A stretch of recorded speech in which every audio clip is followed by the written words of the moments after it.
Hello viewers, আসসালামু আলাইকুম। ফাহিমা কিচেনে আপনাদেরকে আরও একটি নতুন রেসিপি দেখার জন্য স্বাগতম করছি। আমি আপনাদেরকে আজকে বেকারি স্টাইলে পিৎজা করে দেখাবো। চলুন তাহলে শুরু করা যাক। প্রথমে নিয়েছি ময়দা। এখানে আমি মেজারমেন্ট কাপে 2 কাপ ময়দা নিয়ে নিলাম। 2 টেবিল চামচ চিনি দিয়ে দিলাম। 1 চা চামচ ইস্ট দিয়ে দিলাম। স্বাদ মতো লবণ দিয়ে দিলাম। চিনিটা আপনারা বাড়িয়েও কমিয়েও দিতে পারেন।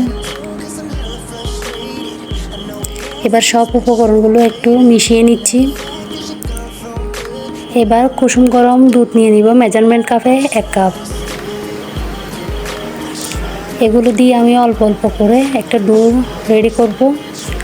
সব দুধ একসাথে দিতে যাবেন না, হয়তো নরম হতে পারে। আমার যতটুকু প্রয়োজন আমি ঠিক ততটুকুই দিব। আমার আসলে এতটুকু দিয়ে হচ্ছে না, আমি আরও একটু দিলাম।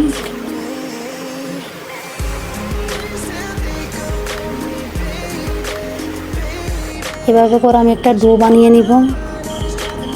এই আমার দুধ বানানো শেষ।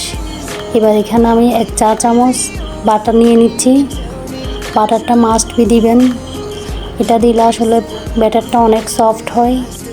আর আপনাদের কাছে যদি অ্যাভেলেবেল বাটার না থাকে তাহলে এখানে 2 টেবিল স্পুন তেল দিয়ে দিবেন। আমি ভালো করে মথে নিচ্ছি। এটা আপনারা যত বেশি মথবেন তত বেশি একটা সফট ডো রেডি হবে। এই তো আমার ব্যাটারটা রেডি। এখন আমি একটা বক্সে নিয়ে নিচ্ছি। এর উপর আমি একটু বাটার মেখে নিচ্ছি। এবার ঢাকনা দিয়ে ডেকে আমি 30 মিনিটের জন্য অপেক্ষা করব। এটা হচ্ছে আসলে ইস্টের উপর। এই তো আমার 30 মিনিটে মাশাআল্লাহ কত সুন্দর ডো হয়েছে দেখেন।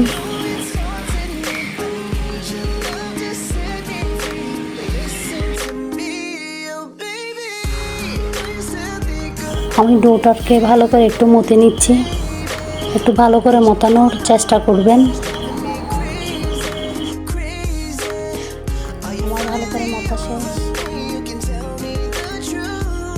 রুটিকে মোটা করে একটু বেলে নেব। থিকনেসটা এরকম হয়েছে। হালকা একটু তেল লাগিয়ে আমি ট্রান্সফার করে নিলাম।